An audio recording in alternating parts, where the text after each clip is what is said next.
शादी का विक्रय सामने देखो।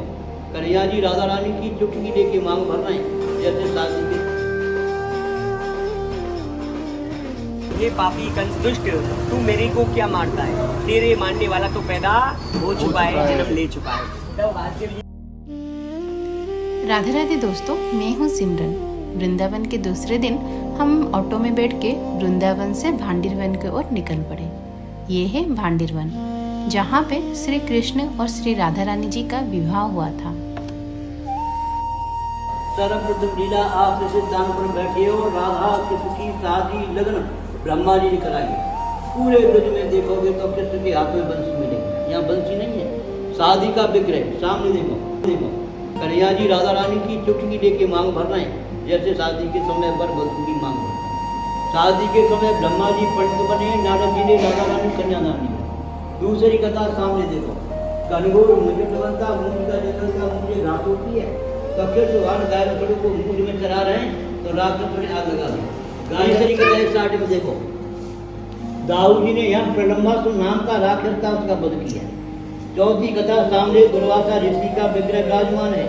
दुर्वासा ऋषियां तपस्या किया करती थी तो कृष्ण की सखियां मथुरा से दुर्वासा ऋषि को भोजन कराने आए। यहाँ पे थोड़ा कथा सुनने के बाद हम सिंदूर और प्रसाद ले लिए। ये स्थान सिर्फ एक जगह नहीं बल्कि भक्ति और प्रेम की अनुभूति है।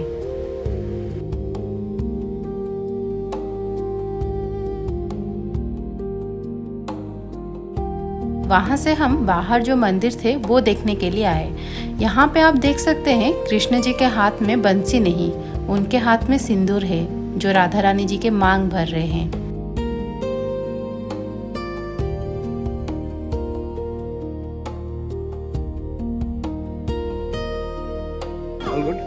भांडिरवन में अच्छे से घूमने के बाद हम बंसीघाट की ओर निकल पड़े। बंसीघाट वृंदावन का एक पवित्र स्थान है। मान्यता है कि यहाँ पे भगवान श्री कृष्ण बंसी बजाते थे। बंसी यानी बांसुरी और भट्ट यानी ऊंचा स्थान, इसीलिए इसे बंसी भट्ट कहा गया है। तो जैसे ही हम अंदर गए वहाँ पे देखे कुछ लोग पेड़ के पास कान लगा के कुछ सुन रहे हैं। हमें उसके बारे में कुछ आइडिया नहीं था। हम अंदर गए, मंदिर दर्शन किए, उसके बाद हम भी आ गए कान लगा के सुनने के लिए। लेकिन सच बताओ, पहली बार में हमें कुछ सुनाई नहीं दिया। फिर वहाँ खड़ी हुई एक आंटी ने बोली कि अगर मन लगा के ध्यान से सुनोगे तो सुनाई देगा।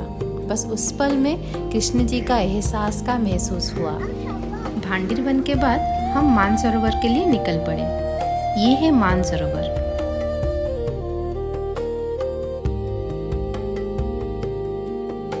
उस दिन थोड़ा धूप था तो पहले हम गन्ने का जूस पिए, उसके बाद वहाँ का कांजी वड़ा ट्राई किए।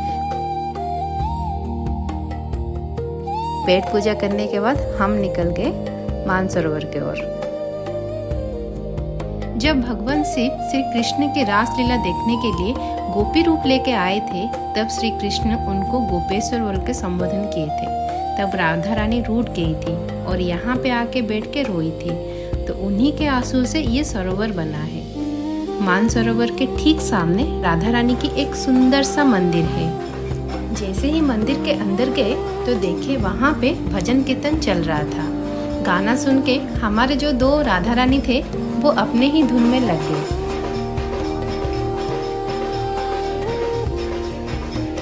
मंदिर में राधा रानी जी के दर्शन करने के बाद हम वहाँ से निकल पड़े। यहाँ से फिर हम गोकुल के ओर निकल गए। बासुदेव जी टोकरी में रख के यमुना नदी पार करके गोकुल धाम लेके गए कान्हा जी को। कान्हा जी गोकुल धाम में 12 साल तक खड़े बड़े हुए। ये जो ऑटो वाले भैया है वो एक ब्रजवासी थे और वो इतने अच्छे से वृंदावन और गोकुल के स्टोरी बोल रहे थे।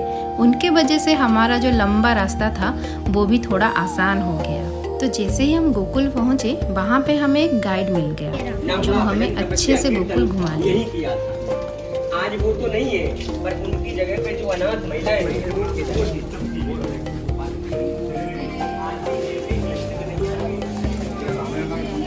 तो यहाँ पे पहले हम दक्षिणेश्वर महादेव जी के दर्शन किए।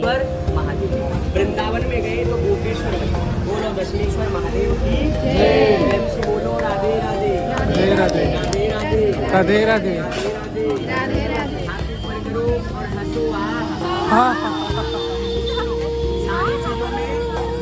देखो ऐसी जगह को बोला जाता है नंद चौक। यही नंद बाबा का चौक है। इधर होली का, जन्माष्टमी का सब प्रोग्राम मनाया जाता है। इधर छड़ीमार होली, बरसाने में लट्ठमार होली। इधर छड़ीमार होली, बरसाने में लट्ठमार होली। जो लाइव तब कंस को जवाब दिया कि हे पापी कंस दुष्ट, तू मेरे को क्या मारता है? तेरे मारने वाला तो पैदा हो चुका है, जन्म ले चुका है। तो अभी हम नंद यशोदा महल जा रहे हैं। इस महल के अंदर बाल कृष्ण जी अपने माता पिता के साथ दर्शन देते हैं। हम भी मंदिर के अंदर कृष्ण जी को झूला झुलाए। अंदर दर्शन करने के बाद हम यहाँ पे श्री कृष्ण जी के लीलाएं देखने के लिए आए। जय। मटकी सब जन्माष्टमी पर चेंज होता है, ऊपर मटकी लगा हुआ है। हर जन्माष्टमी पर मक्खन भर के प्रसाद के रूप में बांट दिया जाता है और ये खाली लटका दिया जाता है। आगे कूदना है, भगवान को मारने के लिए, झड़ का दूध पिलाने के लिए।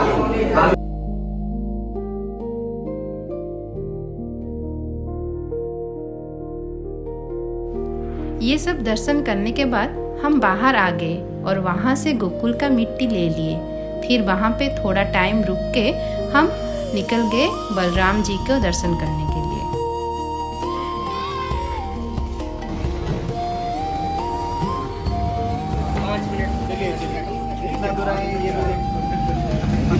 रास्ते में हमें एक गोमाता मिले। गोमाता जी का आशीर्वाद लेके हम बलराम जी के दर्शन करने के लिए गए। मंदिर के अंदर फोन अलाउ नहीं था, इसीलिए अंदर कुछ वीडियो नहीं बना पाए। दर्शन करने के बाद हम राधे राधे बोल के वहाँ से निकल गए।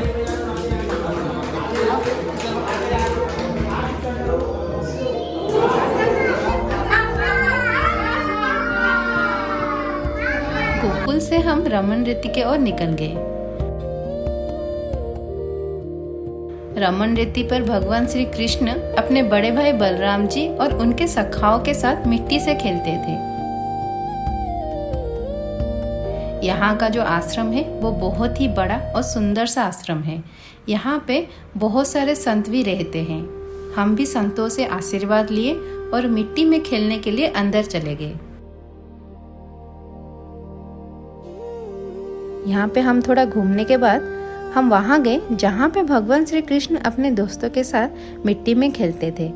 यहाँ पे हम और हमारे बच्चे भी मिट्टी में खेलने लगे।